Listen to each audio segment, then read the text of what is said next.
Well, I want to thank the Cloud Circle and Technology for inviting me over here. If I seem a little bit sleepy, that's because it's 2 o'clock in the morning for me and I just arrived last night. My name is Alvin Tedjamulia. I'm the Chief Technology Officer for NetDocuments. And I want to relate to you a little bit of our practical experience of what it is to live in the cloud. Because we have a user base of about 125,000 people that depend on our services, and they're living in the cloud.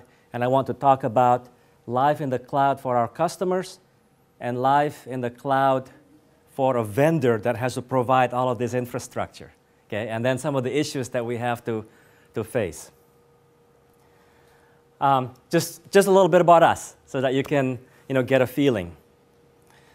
We have been doing cloud computing since the word cloud was associated with rain. That was in 1999, 1998, when we actually went to this software as a service model and have to suffer all of the issues associated with the skepticism that people were asking, what is this?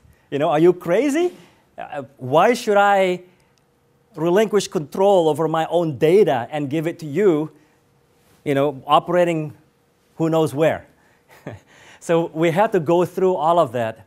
And we came from a very heavy document-centric industry. Okay? Our team, our management team, and our development team have developed 4 document management systems in the market. One of them you may have heard in the past is called SoftSolutions.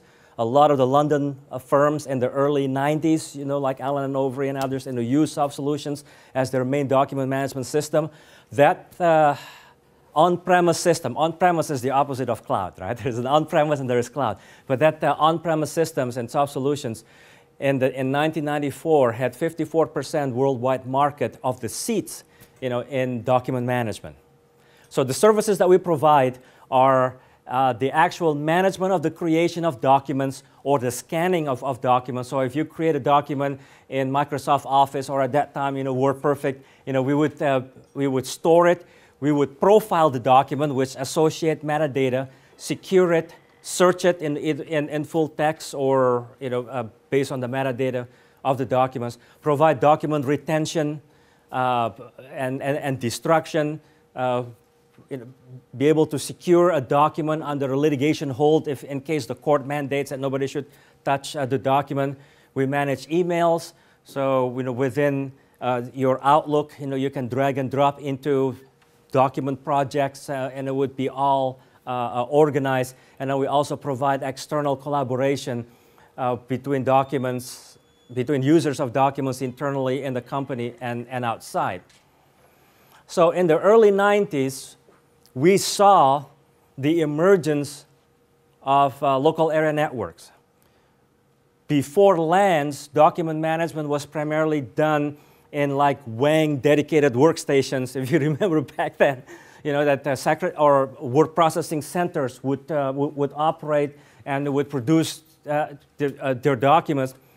With the advent of local area networks and PC-based word processing systems like WordPerfect, then it was obvious that if somebody could just grab all of those documents and instead of being centralized in the word processing center and then place it in the hands of the professionals and the secretaries, then that would be a huge gain in productivity in the firm, or in the company. So we saw that in the early 90s and pioneered document management system on local area networks. Well, it was then an obvious step for us to see with the advent of the internet that documents should not just be locally placed in the company, but it should be expanded so that usage of documents can be across companies.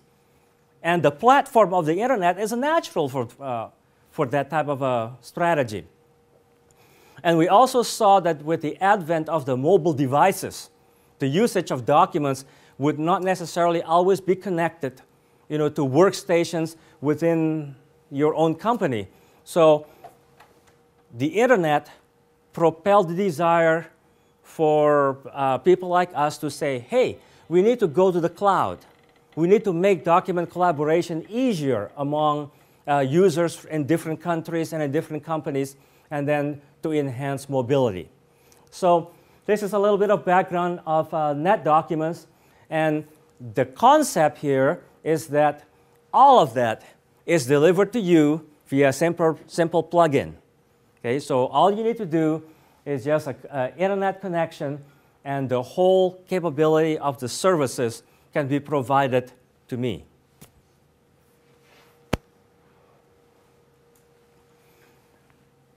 A little bit here about us and the number of repositories. A repository is equivalent to about a company that uses NetDocuments. So we have about 4,600 repositories and 110,000 users. During the peak time at about 2 p.m.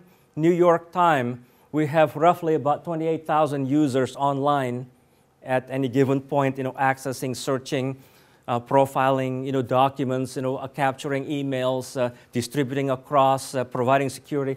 That's 28,000 concurrent users. We have 2 data centers in the U.S., and we're pleased to, with our technology, with in-technology partnership, also have 2 data centers here in the UK. So we have a total of 4. We process about 75 queries per second. So at any given second, there are 75 people that are searching for some kind of a document.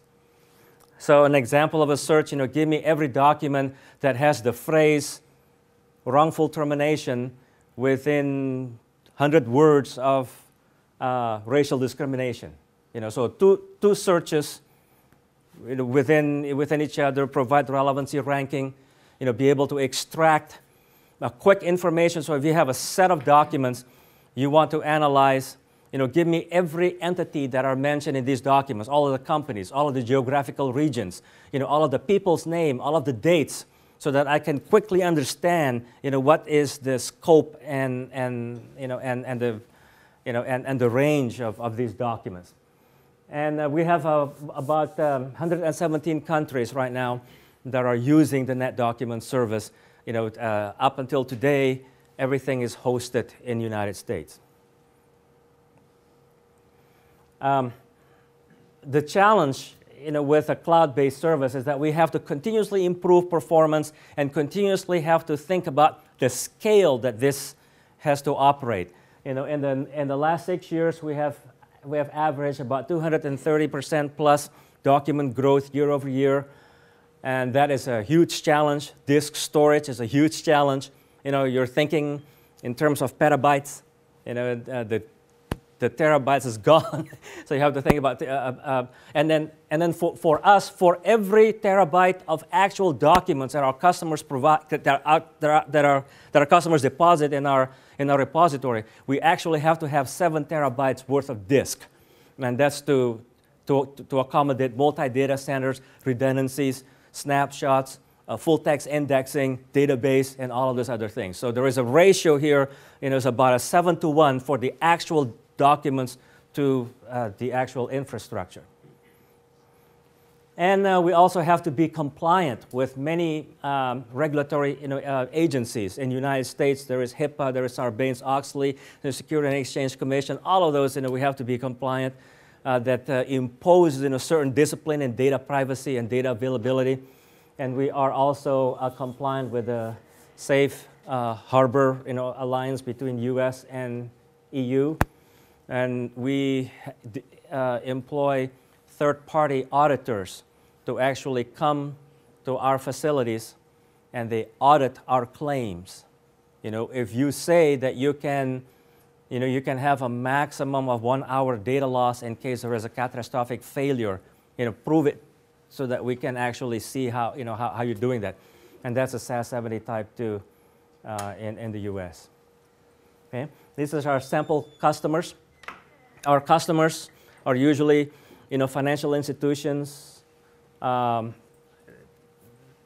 real estate, investment trust, and corporate people in general, as well as a lot of law firms.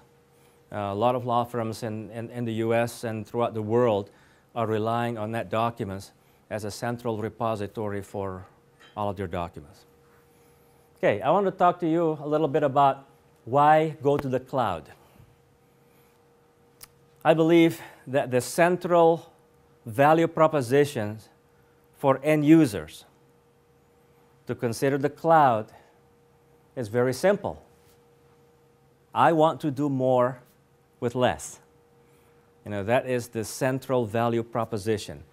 What do you want more of? You know, well, you have all kinds of things that you want more. You know, you want better functionality in software, higher ease of use. You want even higher security than what we currently have maybe in our own data centers. You know, the global availability, compliance, computing power, storage, you know, all of this, you know, high availability, built-in disaster recovery, and then maybe most important of all, predictability. But you want to have less of what? You know, well, the total cost of ownership has to be lower, the labor cost has to be lower, maintenance has to be lower, capital investment, you know, has to be just amortized over a month-to-month basis instead of a big chunk in the front. You want no hardware and very little software. Move all of the headaches to the system provider, you know, so like system integration. You want lower consulting, and we can actually, you know, show the comparison between on-premise software and a SaaS-based software of how that is actually true. And you want fewer surprises, you know, more predictability and fewer surprises. That's key. Well, how about from the vendor perspective? You know, why do we want cloud computing? Well, like Richard mentioned, it's very simple. There are very, very key strategic benefits if we can enable the SaaS business model within our own organization. Okay, so let's just talk about some of that. Recurring revenues.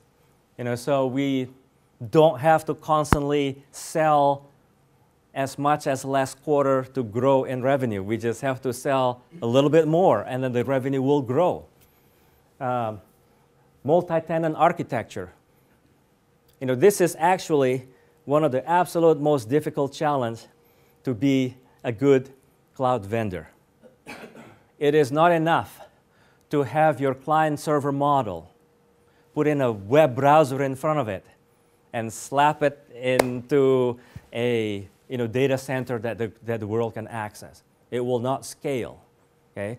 You have to ensure there is only a single instance of the database servicing infinite number of clients, that you have to have a single instance of the search engine, you know, that you have to have a single instance of your web server pool. You know, you cannot just say this chunk of hardware is for client A, this chunk of hardware is for client B. It will not scale. You know, the management headache will be so high that you're really just putting your on-premise services into some kind of a central data center. Well, that is not cloud computing. You know, one of the fundamental challenges is to achieve a multi-tenancy architecture. And if you can do well in multi-tenancy architecture, then the scale is enormous. You have to rethink about dependency upon every single system resource. Should I really utilize a database if a database is so resource intrinsic and it gives me umbilical cord to just that single service? So we have to rethink about all of this infrastructure. And having created 3 document management systems in the past, you know, this is a whole new method of thinking. But if you achieve it, the scale is huge. The other goal that we want is the operational scale for customer support. When we had SoftSolutions, you know, we had a vast amount of support people answering phones. Today, we can pretty much have about 1 full-time equivalent to about 20,000 end users. You know, that is an astronomically different scale than we had before. And that's because everything is uniform. You know,